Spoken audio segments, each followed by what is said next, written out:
ओम भद्रं कर्णेभिः शृणुयाम देवाः भद्रं पश्येमाक्षभिर्यजत्राः स्थिरैरङ्गैः स्तुष्ट्वागंसस्तनूभिः व्यशेम देवहितं यदायुः स्वस्ति न इन्द्रो वृद्धश्रवाः स्वस्ति नः पूषा विश्ववेदाः स्वस्ति नस्तार्क्ष्यो अरिष्टनेमिः स्वस्ति नो बृहस्पतिर्दधातु ओम शांति शांति शांति। ओम गणानां त्वा गणपतिं भवामहे कविं कवीनामुपमश्रवस्तमं ज्येष्ठराजं ब्रह्मणां ब्रह्मणस्पदान शृण्वन्नोतिभिस्सीदसादनम्। ओम महागणपतये नमः। ओम नमो ब्रह्मादिभ्यो ब्रह्म विद्या संप्रदाय कर्तृभ्यो वंश ऋषिभ्यो महद्भ्यो नमो गुरुभ्यः। मंगलम गुरुदेवाय महनीय गुणाब्धये सर्वलोक शरण्याय साधुरूपाय मंगलम। ओम समस्त जन कल्याणे निरतं करुणामयं नमामि चिन्मयं देवं सद्गुरुं ब्रह्मविद्वरं सद्गुरुं ब्रह्मविद्वरं। हरि ओम। గురువులందరికీ నమస్కారాలు। ముగ్గురు కూర్చున్నారు త్రిమూర్తులని ముందుగానే వెరీ గుడ్। నిన్న మనం ఏం చెప్పుకున్నాం? అశ్వాయనుడు బ్రహ్మదేవుడికి వెళ్ళడం, బ్రహ్మ విద్య గురించి బోధించమని అడగడం, దానికి నువ్వు నాయన శ్రద్ధ భక్తి ధ్యాన యోగా రవైహి ఈ మూడింటిని అవలంబిస్తూ ఆ తత్వాన్ని తెలుసుకో। ఈ వేదాంత సునిశ్చితార్థాహ నకర్మణ, ఇది కర్మ వల్ల కానీ ప్రజోత్పత్తి కానీ లేదా ప్రజయ ధనేన వల్ల కానీ ఈ తత్వాన్ని మనం తెలుసుకోవడం అనేటువంటిది అసంభవం। త్యాగేన ఏకేన అమృతత్వం అనశుభం, కేవలం త్యాగం ద్వారానే అమృతత్వాన్ని మనం తెలుసుకోగలం అని మనం చెప్పుకున్నాం। ఎవరైతే వేదాంత విజ్ఞాన సునిశ్చితార్థ అంటే వేదాంత శ్రవణం చేసిన తర్వాత ఆ వేదాంత వాక్యముల యొక్క అర్థముల యందు చక్కగా మనసు నిలిపి నిగూఢంగా అందులో తెలుసుకుని ఆ అర్థాన్ని బాగా మనసులో నింపుకుని అందులో నిశ్చితమైనటువంటి నిశ్చయాత్మక బుద్ధిని సంపాదించాలి। అంటే ఎటువంటి సందేహం లేకుండా వేదాంత వాక్యాన్ని తత్వమసి మహావాక్యం అంటే ఏమిటి, తత్స్వరూపం ఏమిటి, త్వం అంటే ఏమిటి, అసంటే ఏమిటి, బ్రహ్మస్వరూపం అంటే ఏమిటి, జీవుడు అంటే ఏమిటి, జగత్ అంటే ఏమిటి, మాయ అంటే ఏమిటి, మిథ్య అంటే ఏమిటి, ఈ తర్వాత సంసారం అంటే ఏమిటి, నేను ఎక్కడి నుంచి వచ్చాను, కస్తం కోహం కుత ఆయాత, ఇవన్నీ ప్రశ్నలు వేసుకుంటూ ఈ జగత్తు గురించి మొత్తం కూడా చక్కగా వేదాంత వాక్యాల ద్వారా ఒక నిశ్చితానికి రావాలి, నిశ్చయమైనటువంటి ఒక అర్థానికి చేరుకోవాలి। ఇది సమా, ఇందులో సందేహం లేదు సమా అని అనేటువంటి నిశ్చయానికి రావాలి। సో వేదాంత విజ్ఞాన సునిశ్చితార్థ ఎలా? సన్యాస యోగా, త్యాగే నీకే ముందు అన్నారు, ఇప్పుడు సన్యాసం అంటున్నారు।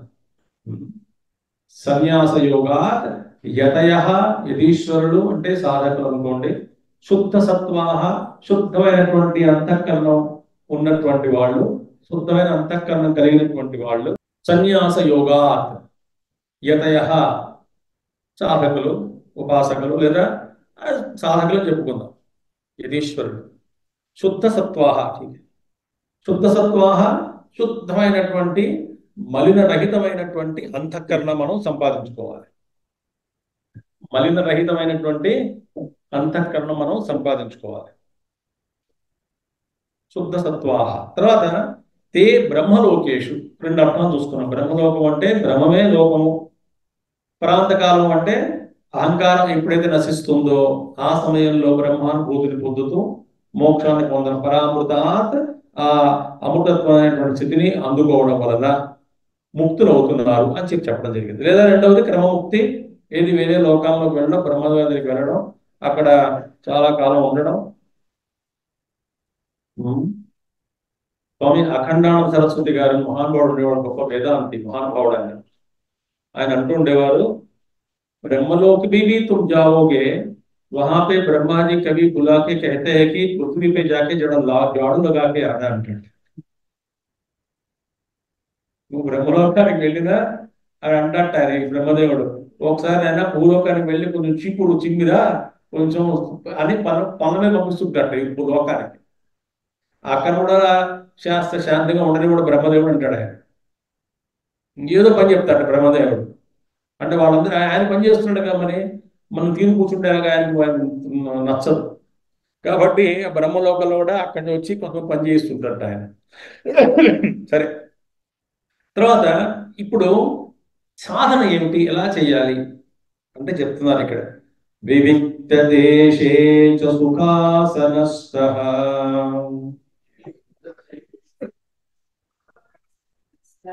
శుచిః సమగ్రీవ శిరః శరీరః అత్యాశ్రమస్థః సకలేంద్రియాణి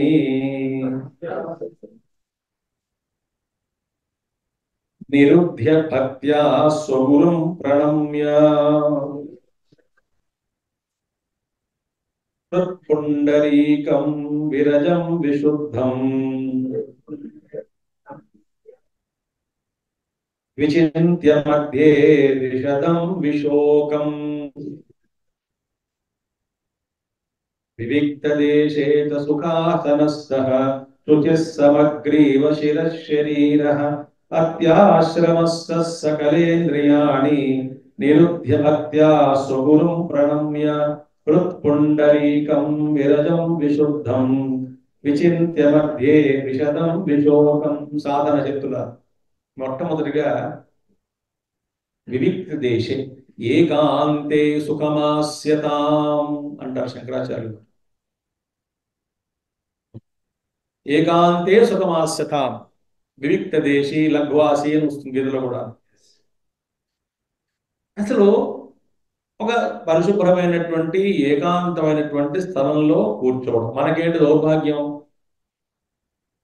అసలు మా ఇల్లు చిన్నదండి, వచ్చే జన్మకైనా దేవుడు వేరే పూజా గది ఇస్తే అప్పుడు ధ్యానం చేసుకుంటానంటాడు. ఇంకోటి చెప్పమంటారా మన కోరికలు ఎలా ఉంటాయో.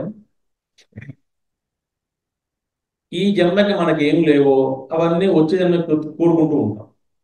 ఏమిటోనండి కాళ్ళు పట్టిస్తున్నాయి, కింద కూర్చోలేకపోతున్నాను, వచ్చే జన్మకైనా మంచి కాళ్ళు ఇస్తే మోకాళ్ళు దేవుడి దేవుడు పద్మాసనం వేసుకుని ధ్యానం చేసుకుంటాడట. అంటే కోరుడు ఇంకో జన్మ కోరుకుంటాడు. ఈ జన్మకి కోడలు మంచి కోడలు రాలేదండి, వచ్చే జన్మకైనా మంచి కోడలు వస్తే వంట వాకు పెడితే కొంచెం ధ్యానం చేసుకోవచ్చు, పూజ చేసుకోవచ్చు అనుకుంటాడు. వివిక్త దేశం అంటే you must discover that solitude in your own heart. కలియుగంలో ఇదే మంత్రం. మీరు ఎక్కడ పరిగెత్తినా ఏదో ఒక మొబైల్ టవర్లు, లేకపోతే పొల్యూషన్లు, లేకపోతే మెట్రో రైల్వేలు, లేక ఎక్కడికి వెళ్ళినా సరే హిమాలయాలకు వెళ్ళినా కూడా మీకు అక్కడ శాంతి ఉండదు. అసలు దక్షిణ ఉన్న మా దక్షిణ భారతీయులకు అసలే శాంతి ఉండదు అక్కడికి వెళ్ళిన తర్వాత. ఆ చలి తట్టుకోలేక నమ శివ.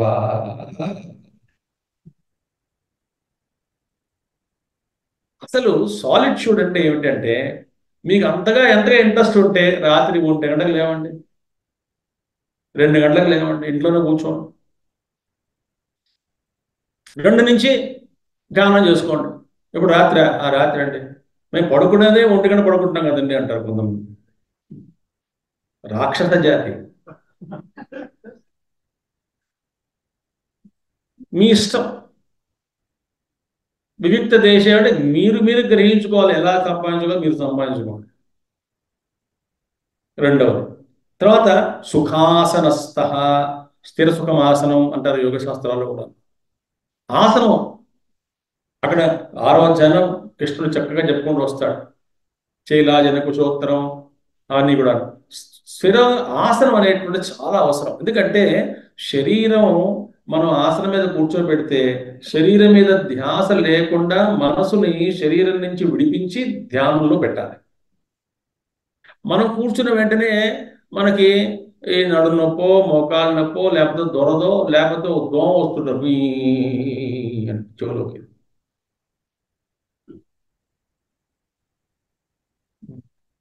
ఎంతసేపు దీని గురించే. సుఖాసనస్థం దానికి అభ్యాసం చేయండి. కుర్చీలో కూర్చున్నా, కింద కూర్చున్నా, ఆసనం వస్తే కనీసం ఒక పావు గంట సేపు నిశ్చలంగా శరీరాన్ని ఇలా నిలబెట్టాలి.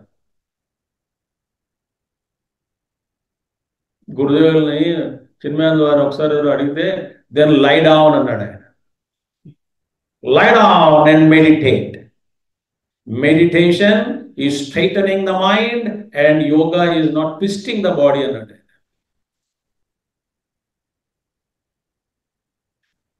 కాబట్టి సుఖాసనస్థ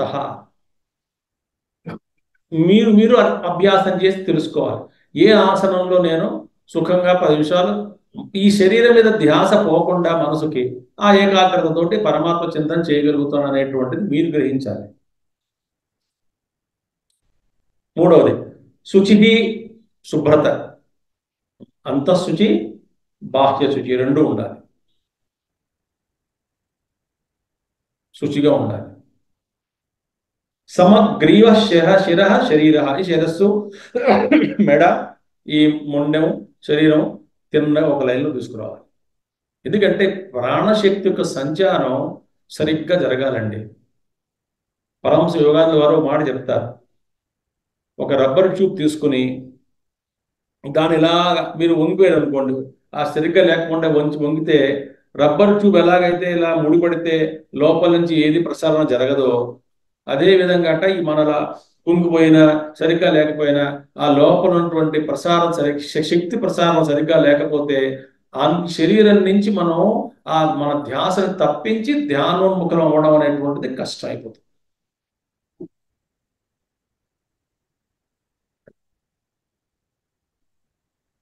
చేయాలి, సాధన చేయాలి. తర్వాత ఏమన్నారు? అత్యాశ్రమస్థ అంటే సన్యాస భావం. కనీసం మాకు చిన్మయానంద వారికి గురుదేవులు సిద్ధబరి ఆశ్రమంలో క్యాంపులు పెట్టేటప్పుడు, ఇప్పుడు కూడా క్యాంపులు పెడుతున్నప్పుడు ఆయన ఒక పద్ధతిని అవలంబించేవారు. ఏమిటది? ఆ వచ్చిన 7 రోజుల క్యాంపుకి మొట్టమొదటి రోజుని ఇలా మీకు ఇచ్చారు బ్యాగులు, దాంతో పాటు సన్యాసి గౌన్ ఇస్తారు. సన్యాసి గౌన్ అందరూ ఆ సన్యాసి గౌన్ వేసుకోవడమే. 7 రోజులు సన్యాసులు మీరు, మిగతా అంతా సన్యాసులు. సరే, ఆ 7 రోజులు మన గరికపాటి గారు ఎప్పుడో శివానందమూర్తి గారి 75వ జన్మదినోత్సవం సందర్భంగా మేమంతా వెళ్ళినప్పుడు వరంగల్కి సద్గురు శివానందమూర్తి గారి దాంట్లో గరికపాటి గారు వచ్చారు. అష్టావధానం చేస్తూ మధ్యలో ఎవడో అడిగాడు ప్రశ్న. అరపకుంటాడు, పుచ్చకుంటాడు, పనికిమాలిన వాడు. వాడు అడిగి, అయ్యా సన్యాసికి సన్నాసికి తేడా ఏంటని అడిగాడు మధ్యలో. అంటే అప్రస్తుత ప్రసంగం అంటారు కదా, అలాంటి వాడు అనమాట. డిస్టర్బ్ చేయడానికి ఆయన్ని. ఆయన ఉన్నారు, యావత్తు తేడా అండి అన్నాడు. సన్యాసికి తేడా యావత్తే కదా. మీరందరూ కొంచెం ట్యూబ్లైట్ లాగా ఉన్నారు, ఎరగడం లేదు చాలా మంది. యావత్తు తేడా అన్నాడు. అందుకే కనీసం ఆ ధ్యాన సమయంలో మనం సన్యాసిగానే కూర్చోవాలి. భార్యగానో భర్తగానో అలా కూర్చోకూడదు. అసలు నాకు ప్రపంచ సంబంధమే లేదు, అలా కూర్చోవాలి కొంతసేపు ధ్యానంలో. ఆ భావం అనేటువంటి మనం కలిగించుకోవాలి. తర్వాత సకలేంద్రియాన్ని నిరుద్య అని తెలిసింది కదా. అనింద్రియాల్ని మనం నిరోధించుకోవాలి. అంటే మనసు అలా ఏం లేదండి, అలవాటు చేయగా చిన్మయానంద వారు పాలఘాట్లో చాలా సంవత్సరాల క్రితం 1989, 88, 90 ఆ రోజుల్లోట ఉదయం పూట వాల్మీకి రామాయణంలో ఉన్నటువంటి రామగీత మీద ప్రసంగం చేస్తూ అందులో ఒక అచల వారిధి అనే ఒక శ్లోకం వస్తుంది.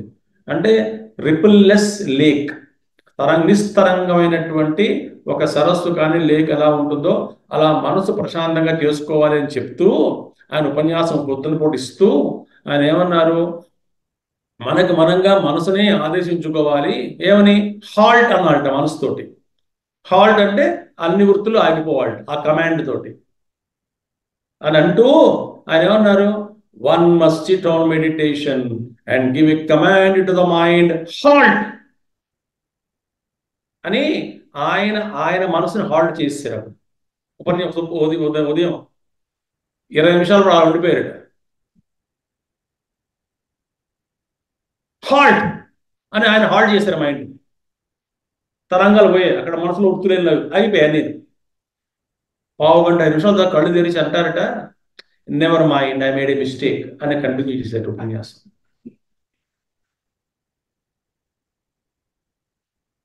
మనకి ఏదో మిరకాయ బజ్జి తినద్దంటేనే తింటుంది మనసు. మన మాట ఏదైనా ఉంటుందా మన మనసు? చూడండి ఒకసారి, రాసుకోండి ఒక పుస్తకం పొద్దుంచి రాత్రి దాకా. నా మనసు ఎన్నిసార్లు నన్ను నిరాకరించింది.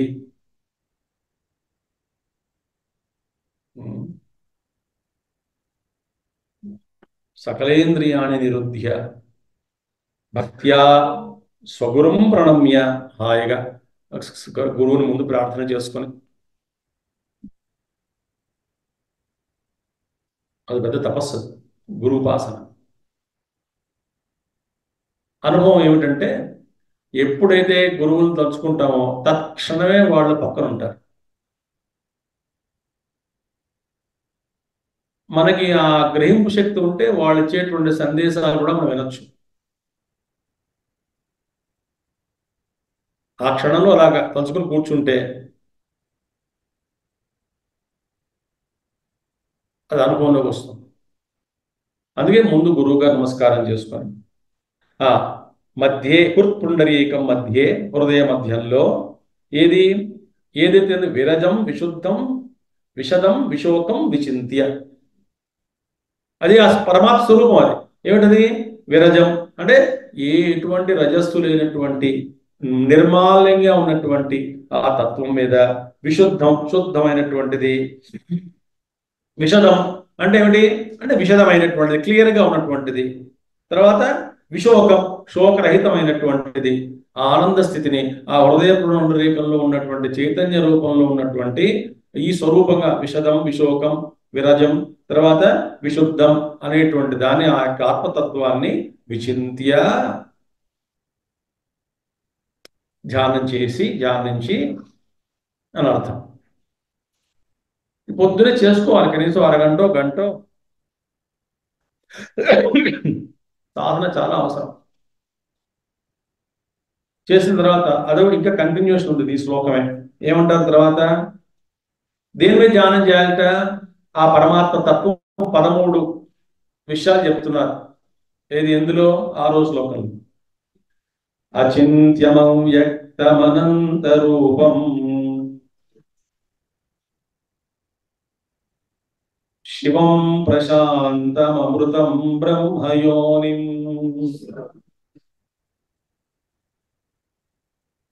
తథాదిమధ్యాంత విహీనమేకం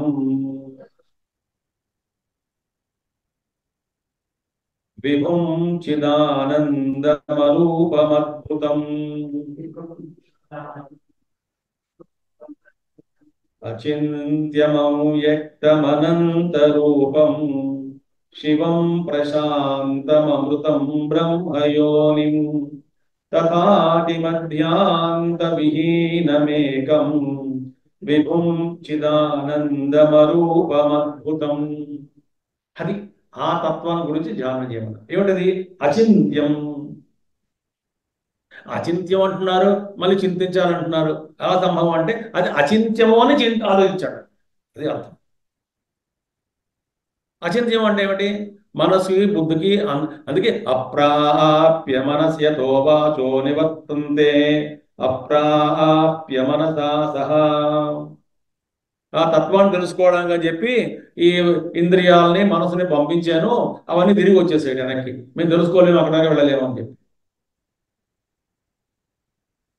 కాబట్టి అచింత్యం అంటే ఏమిటి? అసలు అసలు చూడండి, మనకి ఇంద్రియాల ద్వారా అనుభవంలో తెచ్చుకున్నటువంటిది, బుద్ధిగ్రాహమైనటువంటివి కొన్ని, మనసు ద్వారా కొన్ని గ్రహించేటువంటివి, వీటి గురించి కొన్ని ఆలోచించవచ్చు. కానీ మనసు అనేటువంటిది చూడండి, జాగ్రత్త వినండి, ఇంద్రియములు విషయ వస్తువులను చూస్తుంది. మనసు అనేటువంటిది always runs in the fields of known. అంటే ఇంతకు ముందు అనుభవించినటువంటి క్షేత్రంలోనే మనసు తిరుగుతుంది. పూర్వం మనం అనుభవించినటువంటి అనుభవాలు ఏవైతే ఉన్నాయో, స్మృతి రూపంలో ఏవైతే ఉన్నాయో, ఆ క్షేత్రంకే పరిమితమైనటువంటిది మనస్సు. కానీ బుద్ధి అనేటువంటిదిట it is capable of entering into the fields unknown. అంటే మనసుకి కూడా అందనటువంటి కొన్ని విషయాలని బుద్ధి ద్వారా మనం గ్రహించవచ్చు. అంటే బుద్ధికి అందుతాయి కొన్ని కొన్ని విషయాలు. కానీ బుద్ధికి కూడా అందనటువంటిది ఏమిటి? తత్వానుభూతి. కాబట్టి అక్కడ నేను ఆ అచింత్యమైనటువంటి వస్తువుని కాబట్టి ఇంకా ఆ స్వరూపం అలా ఉన్నదని చెప్పి ఒక్కసారిగా ఆ స్వరూపం గురించి ఈ విధంగా ఉన్న సుమ ఆ లక్షణాలు, ఆ ఆత్మతత్వం యొక్క లక్షణాలు ఇవి సుమ అని చెప్పి ధ్యానం చేసుకోవాలి. మొదటిది ఏమిటి? అచింత్యం. రెండవది అవ్యక్తం, వ్యక్తం కానటువంటిది, అన్మానిఫెస్ట్. అన్మానిఫెస్ట్ అంటే వ్యక్తం కానటువంటిది. వ్యక్తం అయితే గ్రహించవచ్చు, కొన్ని భావం అంటే తెలుసుకోవచ్చు మనసు ద్వారా, కొన్ని కొన్ని ఆలోచనలు అయితే బుద్ధి ద్వారా గ్రహించవచ్చు. కానీ బుద్ధికి అందనటువంటిది, మనసుకి అందనటువంటిది, అవ్యక్తంగా ఉన్నటువంటిది అంటే మనం ఆలోచించలేమని అర్థం. అవ్యక్తంగా ఉన్నటువంటి ఆ పరమాత్మ తత్వం, దాని గురించి ధ్యానం చేయడం. అనంత రూపం. ఆ స్వరూపం ఏమిటి? అనంతమైనటువంటిది. అదే మళ్ళీ ఇది నామరూపాలుగా భాషిస్తూ ఉన్నటువంటిది. అనంత రూపం, ప్రశాంతం. ఆహా, ప్రశాంతం.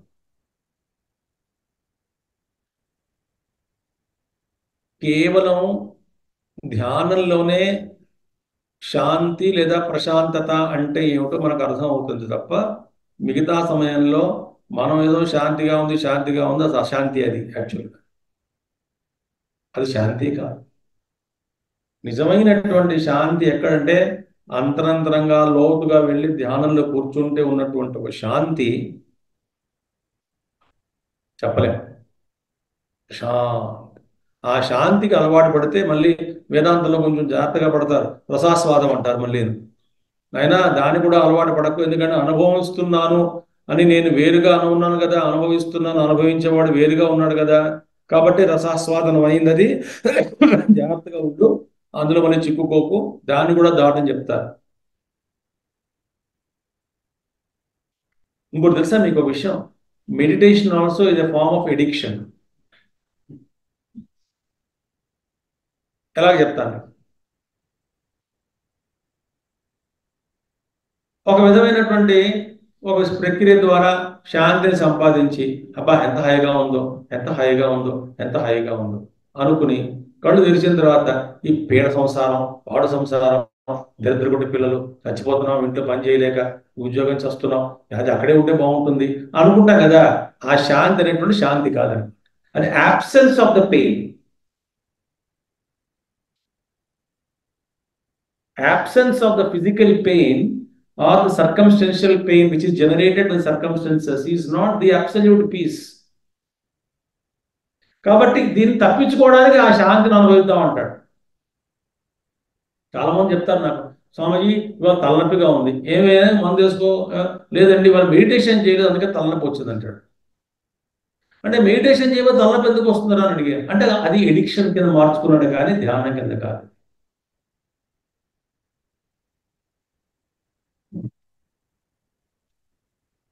తెలుసుకోవాలి, ఎక్కడో ఇంకిపోతుంటాం. సరే, ప్రశాంతం, అమృతం. అదే మార్పు లేనటువంటిది అమృతం. మృతం అంటే మరణం, మార్పు. Death is change. మరి చాలా ఇప్పుడే గుర్తున్నాం, 86లోనో 87లోనో పూజ్య గురుదేవులు డెక్కన్ కానికల్ ఇంటర్వ్యూ ఇచ్చారు ఆయన. ఆ పేపర్ కటింగ్ లేదు నా దగ్గర, ఉంటే బాగుండేది. అదే సండే ఎడిషన్ లో, మర్నే మే మజా హై స్వామి చిన్మయానంద. భయపడి వస్తారు అది ఎవడన్నా. పెద్ద ఆర్టికల్, ఇంటర్వ్యూ, మర్నే మే మజా హై స్వామి చిన్మయానంద. అందరూ చెప్తారు అసలు డెత్ అంటే ఏమిటి? చేంజ్ అంతే అన్నారు ఆయన. కాబట్టి అమృతం అసలు మార్పు లేనటువంటిది, మృతం లేనటువంటిది, అమృతత్వంగా అది అది.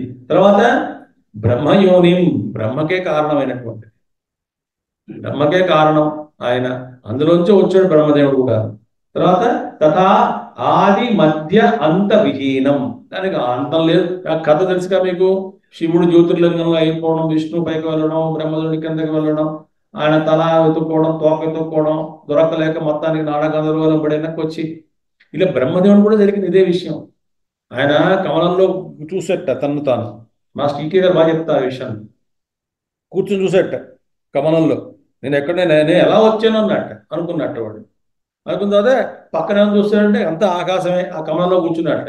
కింద దొంగ చూస్తే భయం వేసిండు, వాడు పడిపోతానేమోనని ఆ బ్రహ్మదేవుడికి. ఈ లేనిపోయిన కూడా అగాధంలా ఉంది, ఎక్కడ ఏం కవర్ లేదు, మాట్లాడడానికి కవర్ లేదు, నేను ఒక్కడే ఉన్నాను, భయపడిపోయాట. భయపడిపోయి ఇలా లాభం లేదు, ఇలా వెతుక్కున్నట్ట. చూస్తే ఆ కాడ కనబడింది, కాడ. ఆ కాడలోకి వెళ్ళేట బ్రహ్మదేవుడు. అసలు దీన్ని ఎక్కడి చూసినా కనుక్కుందాం, మూలం కనుక్కుందామని. అలా కొన్ని యుగాలు ప్రయాణం చేసేట, చేసి భయపడ్డాట. అమ్మనా, అసలు ఇటుపక్క ఇందాక కంఫర్టబుల్గా కూర్చున్నా ఆ కమలంలో, ఇప్పుడు ఇది కూడా పోయింది, ఇది ఇరుక్కుందా, నేను ఆడలో అనవసరం కాడలో ఇప్పుడు మధ్యలోను లేనిపోను గొడవ అని చెప్పి, అమ్మ బాబాయ్ వెనక్కి వెళ్ళిపోదాం అనుకున్న వెంటనే అక్కడే ఉన్నట్టు. ఎక్కడ? ఆ కమలంలోనే. అప్పుడే ఇందాకలే ప్రయాణం చేసేనా లేదా అనుకుని అప్పుడు అనుమానం వచ్చింది వాడికి అసలు. అప్పుడు కళ్ళు మూసుకుని ధ్యానంలో కూర్చో, అసలు ఏమిటి, అసలు నేను ఎక్కడి నుంచి వచ్చాను, నేను ఎవరు, నేను అప్పుడు విష్ణుమూర్తి యొక్క ఆ లోపల నుంచి విని, నువ్వు సృష్టి చేయాలి నాయన, అందుకే నేను నిన్ను సృష్టించాను, తిక్క వేషాలు వేయకు, చచ్చినట్టు పని చేయాలంట. బ్రహ్మదేవుడు పాపం అప్పటి నుంచి అలాగా, అందుకే ఆయన కోపం వచ్చింది ఈ ఈ సనకాదుల మీదను నారదుడి మీద. ముందు సనకాదులు బొమ్మన్నారు, మేమంతా వైరాగ్యవంతులం, ఆయన మాకు సంసారం అవ్వద్దు, నమస్కారం, వెళ్ళిపోయారు. పాపం మళ్ళీ నారదుని పుట్టి సృష్టించాడు. నారదుడు అదే తోపడుకున్నాడు, కోపం వచ్చి బ్రహ్మడు, ఇలా ఎవరు సృష్టించినా నాతో అసలు కోఆపరేట్ చేయకుండా వెళ్ళిపోతున్నాడు సన్యాసులాగా అని చెప్పించాడు నారదుడు. ఆ బ్రహ్మకే కారణం. భాగవతంలో 3వ స్కందం ప్రారంభంలోనే పరీక్షిత్తు చాలా ప్రశ్నలు వేస్తాడు. ఆ ప్రశ్నల గురించి మీరు ఆలోచిస్తే బ్రహ్మాండంగా ఉంటుంది అసలు. ఎన్ని ప్రశ్నలు వేస్తాడో. బ్రహ్మయోని తథా ఆది మధ్య అంత విహీనం ఏకం, దానికి ఆ తల లేదు, తోక లేదు, మధ్య లేదు, ఏమీ లేదు. ఏకం ఉన్నది, ఏకం ఒకటే వస్తువు, ఏకం సత్ విప్రాహ బహుదా వదంటాడు. ఒకటే వస్తువు ఉన్నది. విభం అని వ్యాపకం, విభం సర్వవ్యాపమైనటువంటిది. చిదానందం, చిత్ స్వరూపం, ఆనంద స్వరూపం. తర్వాత అరూపం, చిదానందం, అరూపం, అద్భుతం, రూపం లేనటువంటిది, అద్భుతమైనటువంటిది. ఆ స్వరూపం మీద ధ్యానం చేయాలి. అసలు మనకి ఆలోచించండి, మిమ్మల్ని కొంచెం పొద్దున భయపడదాం. మీరు శరీరం వదిలిన తర్వాత మీరు ఎలా ఉంటారో ఊహించారా? ఎందుకంటే శుభ్రంగా పొద్దున్న బ్రేక్ఫాస్ట్ చేసి కూర్చోబెట్టి శరీరం వదిలిన తర్వాత ఊహించుకోమంటున్నారు. ఏదో హాయిగా కైవల్యోపనిషత్తు విందామంటే ఇలా భయపడతారు ఏమిటి? అసలు మీకు రూపం లేదు, నామం లేదు, గుణం లేదు, క్రియ లేదు, సంబంధం లేదు, విశేషం లేదు, ఏ గుడు లేదు. అలా మీరు ఉన్నారు, ఎలా ఉంటారు? ఎలా ఉండి ఉంటారు? మీ స్వరూపం ఆలోచించుకోండి ఒకసారి.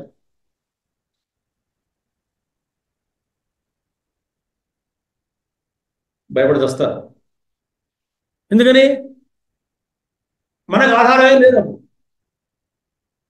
చూడండి, నామము, రూపము, గుణము, క్రియ, విశేషం, సంబంధం ఇలాంటివన్నీ లేనటువంటి వస్తువు అనంతమే అయి ఉండాలి. ఏదైనా వీటంతా ఉంటే అది పరిమితమైనటువంటి వస్తువు అయిపోతుంది. మరి లేకపోతే ఆ స్వచైతన్యం ఎలా అయి ఉండాలి మరి? అపరిమితమైనటువంటి చైతన్యం అయి ఉండాలి. అందుకే ఆ చైతన్యమే నేను. నాకు రూపం లేదు, నామం లేదు, గుణం లేదు, విశేషం లేదు, క్రియ లేదు, సంబంధం లేదు, ఏమీ లేదు. అక్కడ ద్వైతమే లేదు, పృథ్వీ లేదు, ఆకాశం లేదు, ఈ సృష్టి లేదు, ఏమీ లేదు, నేను ఒక్కడనే ఉన్నాను. అంటే ఆనంద స్వరూపంగా ఉన్నాను, చైతన్యంగా ఉన్నాను. అసలు అది నా స్వరూపం అని ధ్యానం చేస్తే ముందు భయం వేస్తుంది. ఇక్కడ చూసి మేము బాగుంది కనబడుతుంది నాకు చాలా భయం. అమ్మో అనిపిస్తుంది. ఎలా ఉంటామో సూక్ష్మ శరీరం ఊహించుకోవద్దు, అది కూడా మిథ్యే. పోయిన తర్వాత మా అమ్మగారు ఉన్నారు, మా అమ్మగారు పిలుస్తారు, ఏ ఎవరికి అడుగుంటేది ఉంది, ఎవరు ఉంది, వాడు పనులు వాడు ఉంటాడు పాపం. మీకు తెలిసే చెప్పేవారు తెలుసు. అర్జునుడు ఏడిచెట్టు అభిమన్యుడు పోయాడు పోయాడని, కృష్ణుడు ఏడో అక్కడ తీసుకెళ్తాను కొడుకు తిరిగి తీసుకెళ్ళాడు స్వర్గానికి. వాడేమో 5 ఏళ్ల రూపంలో ఆడుకుంటున్నట్టాడు బంతితోటి అభిమన్యుడు. రారా అభిమన్యుడు బుజ్జిగా అన్నట్ట. ఎవడన్నా బుజ్జిగాడు అన్నట్ట వాడు అభిమన్యుడు. నువ్వెవడో అన్నట్ట. నేను తండ్రిని అర్జున్, ఏ జంలో తండ్రి నువ్వు నాకు పోరా అన్నాడు ఆయన. కృష్ణుడు అప్పటిదాకా అలా కూర్చుని దిక్కులు చూస్తున్నట్టు హాయిగా. వీడు బాగా పడ్డాయా పడ్డాయా అని అడిగట్టు అర్జునుడికి. పడ్డాయా ఇంకా పడాలా అన్నట్ట. ఆ పడ్డాయి సరిపోతుంది చాలా, అది పదానెక్కను. ఇది సాగుతున్న సంబంధాలు. నీ పని నువ్వు చేయరా అంటే భూమి మీద వాడు పోయాడు వీడు పోయాడు అని ఏడుస్తున్నావు.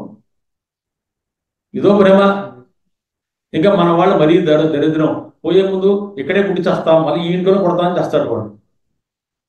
ఆ విధంగా రావద్దు మా ఇంటికి రావద్దు, మా ఇంట్లో పుట్టదు అంటాడు మిగతా వాళ్ళందరూ. వాడు అంటాట నేను పోయి మళ్ళీ ఈ ఇంట్లోనే కొడతానని చేస్తాడు వాడు.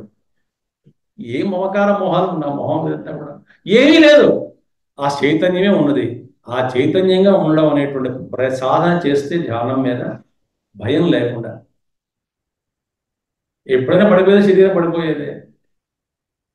స్విచ్ ఆఫ్ చేస్తే అన్ని పోయినట్టు. ఎంతసేపు అంటే లైఫ్ అన్నీ పోతాయి, ఏమి శాశ్వతంగా.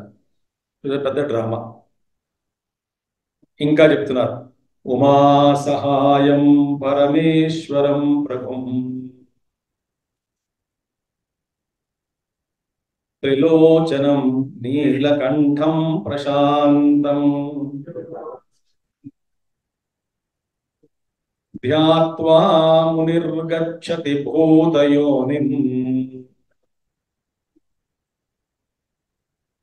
సమస్త సాక్షిం తమసః పరస్తాత్ ఉమా సహాయం పరమేశ్వరం ప్రభుం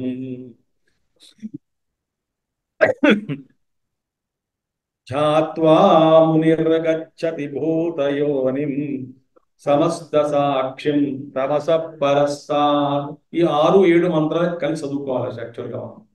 అంటే ఇవన్నీ ధ్యానం. ఉమా సహాయం, ఎవరిని ధ్యానం చేయాలి? ఉమా సహాయం అంటే ఆ పరమేశ్వరు ఉమతో కూడుకున్నటువంటి, ఉమాదేవితో కూడుకున్నటువంటి ఆ పరమేశ్వరుడు. ఉమా సహాయ, ఆ పరమేశ్వరుడిని ధ్యానం చేయడం.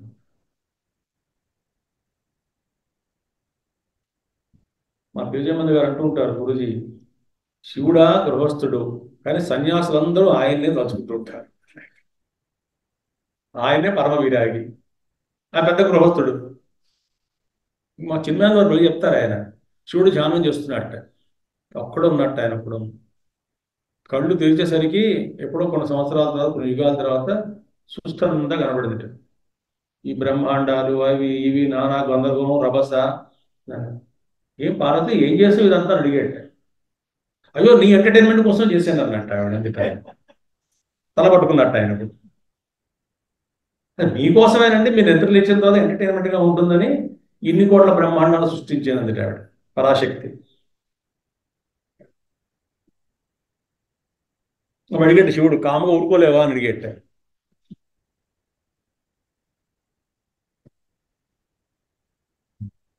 శక్తిమయం కాబట్టి ఇద్దరు కలిసి. చూడండి ఒక మాట చెప్తాను, వేదాంతంలో అంతా మాయా మిథ్య అంటాం, కరెక్టే, కథ కాదని. ఇలా చెప్తూ చెప్తూ చెప్తూ ప్రకృతి మీద, ఆ మాయా స్వరూపిణ జగన్మాత మీద, లేదా మాయా మీద ఒక విధమైనటువంటి ద్వేషాన్ని పెంచుకుంటున్నారు. మాయాశక్తి మీద తెలియకుండానే ద్వేషాన్ని పెంచుకుంటే మాయని జయించలేము. మా స్వామి ఒక ఆయన అంటారు, అసలే పరమేశ్వరుడు యొక్క పత్ని ఆవిడ, ఆయన దగ్గరికి వెళ్ళి ఆయన ఆ భార్యని విమర్శిస్తే ఆయన ఒప్పుకుంటాడని అడిగాడు ఆయన. ఆయన దగ్గరికి వెళ్ళి మీ భార్య మంచిది కాదు, వేరే మంచి వాళ్ళు ఒప్పుకుంటాడా ఆయన? వాళ్ళు ఆది దంపతులు, ప్రైమోర్డియల్ కప్పులు అంటాం మనం. ఉన్నది ఒకటే రెండుగా అలా కనబడ్డాయి మనకి, ఒకటే వస్తువు. ఉమా సహాయ. కాబట్టి ఎవరి యందు ద్వేషం లేకుండా ఇది మాయ, ఇది చీర, ఇది పీడ, ఇది విగ్ర కాకుండా ఆ మాయే కరెక్టే, కానీ ద్వేషం రాకూడదు అందులో.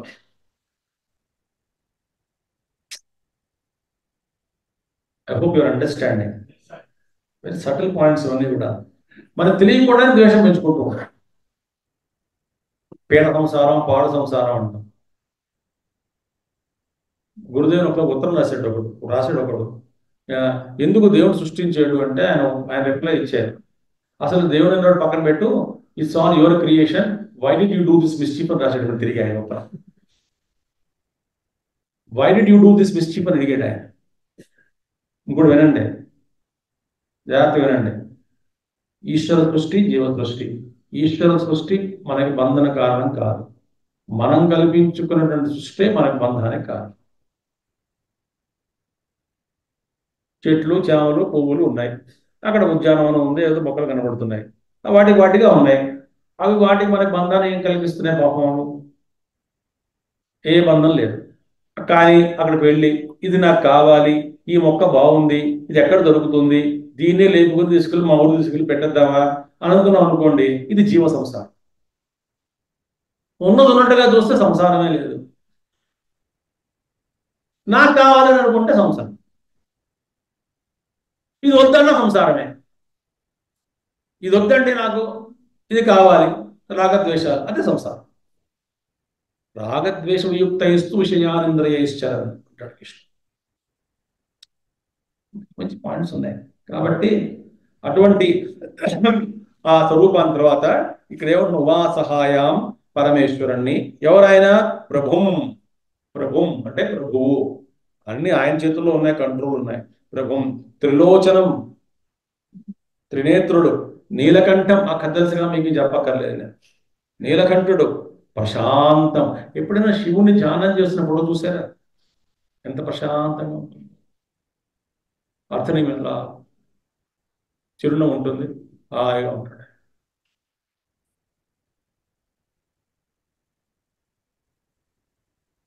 ప్రశాంతం.